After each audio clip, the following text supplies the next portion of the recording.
to First Minister's questions. Question number 1, Kezia Dugdale. To ask the First Minister what engagement she has planned for the rest of the day. First Minister. Presiding Officer, since this is the last opportunity we will have, I would like to offer Parliament a very brief update on our work to secure a future for Scotland's steel industry. Negotiations with Liberty House and Tata Steel and the Scottish Government are continuing as we speak to secure the basis for an agreement that would see Liberty House buy and operate the DL and Clydebridge steel plants. The final due diligence on that agreement is taking place at present. The agreement would be facilitated by the Scottish Government and involve us buying the plants and then immediately selling them on to Liberty for the same consideration. Fergus Ewing is attending the Scottish Steel Task Force this afternoon and will provide further details at that point. In the meantime, I want to thank the workforce, the unions and the companies for their patience and perseverance. We promised we would leave no stone unturned in our efforts to secure the future of our steel industry, and that is what we continue to do.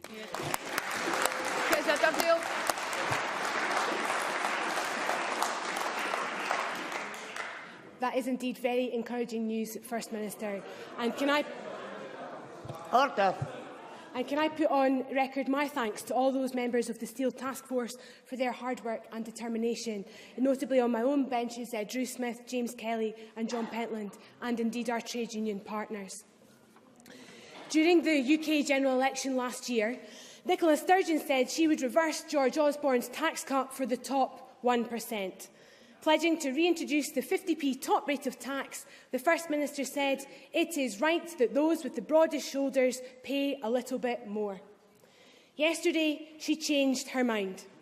The SNP will now go into this election with a commitment to keep George Osborne's tax cut for those earning more than £150,000 a year, even though we now have the power to make different choices from the Tories. Why does the First Minister no longer think that the richest 1% should pay their fair share? First Minister. Raising the top rate of tax to 50 pence could raise zero money because of the ways in which people can avoid paying tax. These are not my words, Presiding Officer. These are the words of Kezia Dugdale. Now, let me say this and say it very seriously to the people of Scotland. Raising the top rate of tax would be politically easy to do. There are only 17,000 people in our country who pay it. There's no political risk attached to doing that. But doing it in the face of analysis that says that right now it could actually reduce the amount of money we have to invest in our National Health Service and our public services would not be radical, it would be reckless. It would not be daring, it would be daft.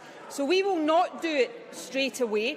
Instead, we will continue to consider it in light of our experience and analysis. And in the meantime, Presiding Officer, we will put forward fair, reasonable and progressive tax proposals. We will ask the better off in our society to shoulder a bit more of the burden. And over the life of the next Parliament, our proposals, local and national, will raise an additional £2 billion of revenue. Revenue we can invest in our National Health Service, in our public services and in mitigating the impact of Tory austerity. That is why I'll be proud to ask the people of Scotland to back our plans. Ms Dugdale, order. Presiding Officer, the First Minister should really pay attention, because since I made those remarks, Her Majesty's Revenues and Customs has made it harder for people to move their tax liabilities throughout the United Kingdom. But do you know what? We have heard time and time again excuses made about how the richest could avoid paying more taxes, that there would be a mass exodus from Scotland. It's just we normally hear it from the Tory party, not from the First Minister. And, Presiding Officer, it wasn't just at the general election that the First Minister claimed to support the richest few paying their fair share. On the day of the Smith Agreement to devolve the power over tax, she told this chamber, "If I was taking that decision now, yes, I would raise the top rate of income tax to 50p. Yet now she has the power to reverse George Osborne's tax cut for the very richest and stop the cuts. She refuses to use it. This is the First Minister who made her name as the anti-austerity champion. She went down to England and said she would stand up to George Osborne's tax cuts. Yet the minute she gets the powers back home, the First Minister chooses not to act. It is no surprise that the STUC, the representatives of Scotland's workers and trade unions, described the First Minister's tax plans as timid and difficult to fathom. I want to ask the First Minister the same question the STUC posed yesterday. If the SNP can't summon the courage to propose major progressive change at this moment in time, will they ever? First Minister. First Minister. I'll leave Labour, given that it remains in a battle for second place in this election, to indulge in political gestures. I will get on with putting forward the proposals that will see this country governed fairly and progressively. HMRC can't stop people moving house. If just 7% of top taxpayers were to do that, we could lose in Scotland £30 million a year. That's £30 million less for our National Health Service and for our public services. So I'll go on with doing the right thing. That is why we are asking people. Order. We are asking people in the top 10% of income earners in our country to forego the George Osborne tax cut. It's why we are asking those living in the biggest houses in our country to contribute a little bit more, so that over the next Parliament we can generate an extra £2 billion to invest in our National Health Service, to invest in our education system, to mitigate against Tory austerity. These are the sound principles, the sound policies that we are putting forward, which is why we know. Let's hear the First Minister. We go into this election with unprecedented trust amongst the people of Scotland. Ms Dugdale. And there we have it, Presiding Officer.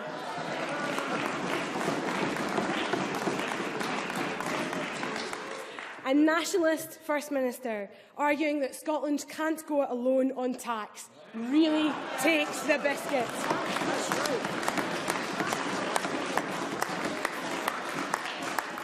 Why does this all matter? Because after nearly a decade under the SNP, there are 4,000 fewer teachers in our classrooms, 152,000 fewer college students, and the gap between the richest and the rest in our schools as wide as ever. The new tax powers mean we can change that.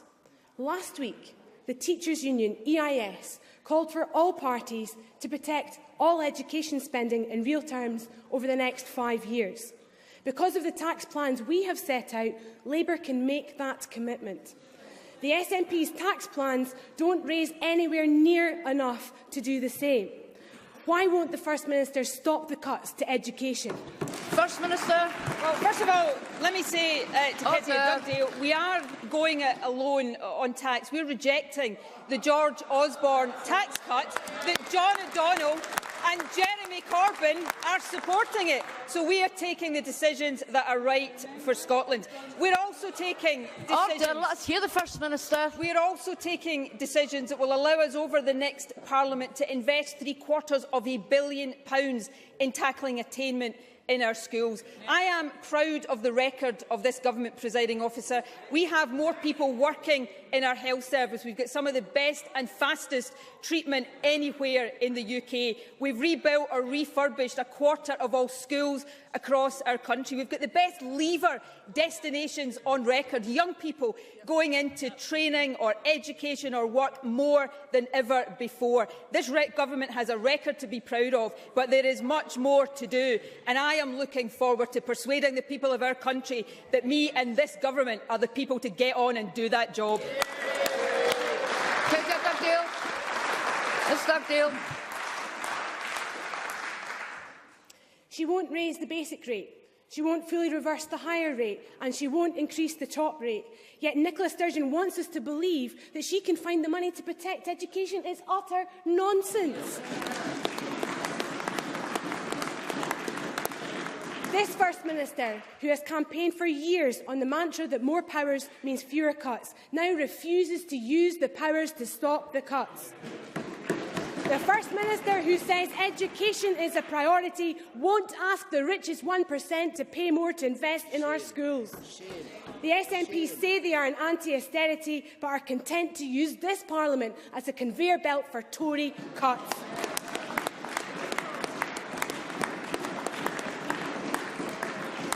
Faced with the choice between using the powers of this place and passing on Tory austerity, Labour will use the powers. Why is the First Minister's choice always more cuts? First Minister. Officer, I think it will be a long time. Order. A long time before the people of Scotland forget the grotesque sight of Labour campaigning with the Tories to keep Scotland subject to Tory governments now and in the future. That's why they're paying a price. Order. The tax proposals we will be proud to put forward in this election will raise an additional £2 billion for our public services and to enable us to mitigate against Tory austerity. And you know what we have, presiding officer, in this chamber are Tories telling us we're taxing too much, Labour telling us we're not taxing ordinary working people enough. I suspect the people of Scotland will look at what we're offering and say it is right, proper and sensible and progressive, and that is why they will choose us to continue to govern this country. Ruth Davidson. Thank you, Presiding Officer. To ask the First Minister when she'll next meet the Prime Minister. First Minister. No immediate plans. Ruth Davidson. Thank you. Presiding Officer, this SNP government wants to impose a named person on every child in Scotland. They want to do it over the heads of parents, against the wishes of the majority of this country, and against the concerns of many, including the police, who believe it will take resource away from the most vulnerable families who need it most. The First Minister now claims that the scheme, due to start in August, is somehow not mandatory or not compulsory, and that parents can choose not to have anything to do with it. Can I ask her to make it absolutely clear today, are parents who don't agree with this scheme able to stop their child from having a named person and withdraw their child from all named person provisions? First Minister. Well, as I have said, and I'll say again today, the named person scheme is an entitlement. I think it is a good and sensible entitlement. It is not an obligation. It helps children and families get the support they need from services when they need it. It does not in any way, shape or form replace or change the role of the parent or carer or undermine families. The fact of the matter is, and this is the fact that I think all of us should seek to remember, presiding officer, it is not possible, however hard we might try, to predict in advance which children might become vulnerable. The named person service is intended to ensure or to help ensure that we don't have children falling through the net. It's not a state guardian. The legislation builds on the role of teachers and health visitors, the role they've long held in relation to children, and it's not a new approach. It's already operating across much of Scotland. So the new legislation makes good standard practice across our country. I think when it comes to protecting our children, we should be prepared to make sure that the right support services are in place and they are available when and if they are needed for every child. Ruth Davidson. Well, that was anything but clear. Presiding Officer, can I remind the Chamber that the Scottish Conservatives laid specific amendments to the bill allowing parents to opt out of the named person scheme, and those amendments were voted down by her party and shouted down by her minister, who said such state guardians were to be a universal service. Every child from birth to 18 with a named person attached. A named person with access to private and sensitive information, all recorded in a database and able to be accessed without the consent or even the knowledge of the parents in some cases. Presiding Officer, named person legislation is so sweeping and now so unpopular that it's no wonder that the First Minister is trying to spin her way out of it. But isn't it dishonest to suggest that that a parent choosing not to engage with a named person is the same thing as being able to stop their child from having one imposed in the first place? First Minister. The fact of the matter is that the children and parents are not legally obliged to use the named person service or take up any of the advice or help that is offered to them.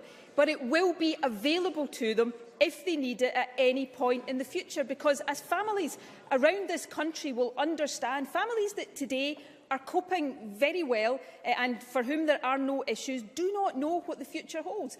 None of us know which children may fall into a position where they are vulnerable or at risk. That is why the availability of the named person service is right to be on a universal basis. But let me repeat again today, parents are not legally obliged to use it because it is an entitlement, not an obligation. I think that's sensible, making sure it's there for everybody when they do need it, if they do need it, but not obliging anybody to use it if they feel they don't need it. That strikes me as a sensible way to ensure the protection of our children. And the protection of our children, Presiding Officer, surely should be the one thing that unites all of us across this chamber.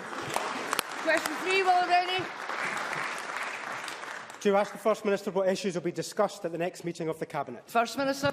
Well, the Cabinet will not meet again now until after the election and the new parliamentary term. I hope they'll take nothing for granted that I'll be chairing that next meeting of the Scottish Cabinet and it will discuss matters of importance to the people of Scotland. Will Rennie. So the First Minister's big idea on tax is the status quo, to do literally nothing at all. Isn't she just a little bit disappointed that after waiting for 80 years to get these powers, she has been so timid with them? First Minister. Well, I would just remind Willie Rennie of the budget that took place in the last Westminster government, when I seem to remember a certain party was part of that government. When George Osborne took the decision to reduce the top rate of tax, the then leader and Deputy Prime Minister said it was a budget every Liberal can be proud of. So Willie Rennie may want to rewrite history, but I suspect the memory of the people of Scotland will be a lot longer than his. And on the question of my party's policy, we will put forward and are putting forward fair, balanced and progressive tax policies that will raise additional revenue to invest in our public services, but will do that without clobbering ordinary working people across our country. Will Rennie. She claims that this will raise, what, £1 billion? But the official press release yesterday, which said additional revenue of more than £1 billion, but it also said no taxpayer will see their bill increase. So if nobody pays any more, no government can spend any more. That means the opportunity to transform education is missed. It means nursery education targets will be missed. The attainment gap in schools will keep being missed. And the colleges that have been hammered by the SNP will stay on their knees. Big change needs big, bold measures. That's why the Liberal Democrat penny for education works. And her plan does not deliver. Is she prepared to say to Scotland's teachers, parents and pupils that they are not worth a penny more? First Minister. Well, Willie Rennie has just displayed in that question breathtaking ignorance of how the fiscal framework that's been negotiated between the Scottish Government and the UK Government actually works. I suggest he might want to go and read it before he goes any further. The truth of the matter is our tax proposals, our proposals for income tax, our proposals for local taxation over the life of the next Parliament will raise an additional £2 billion to invest in our public services, our health service, our education system. And of course, that extra revenue will also enable us to mitigate Tory austerity. Tory austerity that first started while Willie Rennie's party was propping up a Tory government. Question number 4, Kevin Stewart. Thank you very much, Presiding Officer, and the very best, Quine. To ask the First Minister what actions the Scottish Government can and will take to create a fairer Scotland in light of recent UK Government decisions. First Minister. Well, just months after the tax credits fiasco, the UK Chancellor has had to backtrack on his deeply misguided plans to cut benefits to disabled people. That's a cut that would have seen a loss of thousands of pounds a year for 40,000 disabled people across Scotland. The decision to cut benefits was ill thought through, with a lack of any consultation and any evidence for change. This is in contrast to the Scottish Government, which has had extensive consultation with users and organisations about the direction of new devolved powers, including employability and social security, which will be underpinned by principles of dignity and respect. We've made clear that boosting economic growth and tackling inequalities go hand in hand, and we will use these new powers to create a better and a fairer Scotland, and that's what I hope to be able to continue to do in the next session of Parliament. Kevin Stewart. I thank the First Minister for that answer. The Tories have definitively shown themselves to be the nasty party, with continued attacks on disabled people and our social security system, which was of course designed to provide a safety net to protect our most vulnerable folk. Can the First Minister assure me and disabled people in Scotland that the Scottish Government will continue to offer them the protection that they need and deserve? First Minister. Well, when you've got a situation where Tory policies are too cruel and a step too far for Ian Duncan Smith, then I think we know how far adrift the Tories have gone. And I think it is to the shame of the Scottish Conservative Party that they did not speak up against these disability cuts before Ian Duncan Smith's resignation. We are firmly committed to promoting and protecting equality and human rights for disabled people. That's why we are implementing the UN Convention on the Rights of Persons with Disabilities. We've invested £50 million in the Self-Directed Support Act to give disabled people greater control over their lives. And of course, when the Tories cut the Independent Living Fund, we created our own fund and put extra money into that fund. We're also fully mitigating the bedroom tax to protect 72,000 households, 80% of which have a disabled adult living in the household. And as soon as we have the powers, we will make sure we abolish the pernicious bedroom tax once and for all. So this is a government that has shown by action and by deeds that we will create a Scotland that is fair and inclusive for all of our citizens. Question 5, Drew Smith. Thank you, Presiding Officer. May I ask the First Minister what the Scottish Government's position is on the call from the Convention of Scottish Local Authorities for a constitutional convention to restore and strengthen local democracy? First Minister. Well, we welcome COSLA's 2014 Commission on Strengthening Local Democracy and the continuing contribution they're making to the debate. Passing power to communities is at the heart of our community empowerment agenda. For example, through the Community Empowerment Act, we've given communities a much greater control in public decision-making and a voice to communities in the decisions that matter to them. We've also supported that increased democracy with our Empowering Communities Fund. Importantly, we've also enabled Scottish councils to reduce business rates to reflect their local economic development priorities, which will also further help strengthen local democracy. Drew Smith. Thank the First Minister for that answer and wish her, you and all members well, Presiding Officer. Would it not be a fitting legacy of the debate we have had in this Parliament about our own powers to engage with the proposal of a constitutional convention and finally restore local government in Scotland rather than simply local administration? First Minister. Yes, I do think that's a fair point, and let me say, I know Drew Smith is standing down from this Parliament. Can I praise him for the contribution he's made and wish him every success for the future? But I do think we have an opportunity in the next Parliament, as we take more powers, to decide what powers are best devolved to other parts of Scotland. I'm sure COSLA will be a constructive partner in that discussion, and I very much look forward to having it. Question number 6, Patrick Harvey. Thank you. To ask the First Minister what the Scottish Government's position is on the modernisation of the Land Settlement Act. First Minister. The Land Settlement Act was an attempt to address specific concerns 100 years ago. The Land Reform Bill that was passed by Parliament last week is a further step in this Government's journey towards a more equal and socially just Scotland for the 21st century. The provisions in the bill, including a new right to buy and the establishment of a Scottish Land Commission, build on our wider programme of land reform and plans for future action in the next parliamentary term. While we will consider all suggestions, we think our continuing work in this area is the best way to ensure that those who wish to acquire land in Scotland have a range of opportunities to do so. Patrick Harvey. I certainly recognise the value of the land reform legislation that we've just passed. Last week, most of the Parliament united to support that legislation, and even those of us who wished that at times it could have gone further agreed that it was the right direction of travel. The Cabinet Secretary, in moving the bill at stage 3, stated his view that the bill is not the end of Scotland's land reform journey.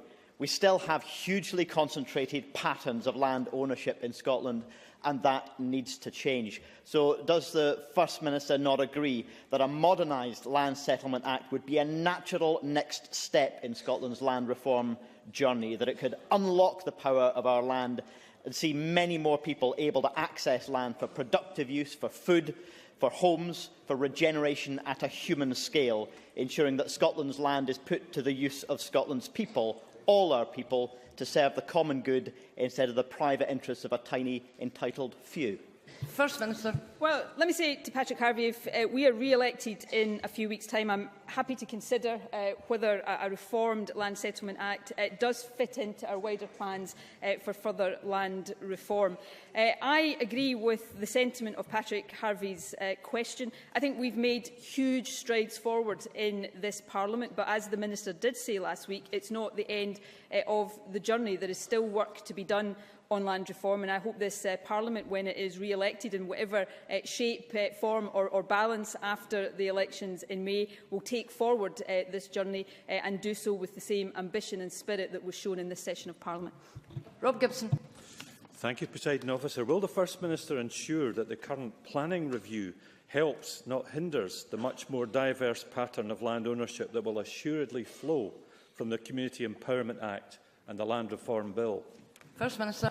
Well, the Community Empowerment Act and the Land Reform Bill have increased the opportunities to allow communities across Scotland to own land. The planning review that is being undertaken by an independent panel will make recommendations in due course, and we will respond to that panel's recommendations when we have them. But I can assure the Chamber that land reform and community empowerment will be key drivers for any further planning reform that we undertake. The Scottish Government will continue to do all that we can to encourage and support responsible and diverse land ownership, and of course we have a target of 1 million acres in community ownership by 2020. Presiding Officer, can I say that I think it's very appropriate that Rob Gibson's last question in this Parliament is on land reform. This is an issue that Rob Gibson has championed for decades, and our new land reform bill is, I think, in large part testament to his campaigning. I thank him for his work, and I think he will be a great loss to this chamber.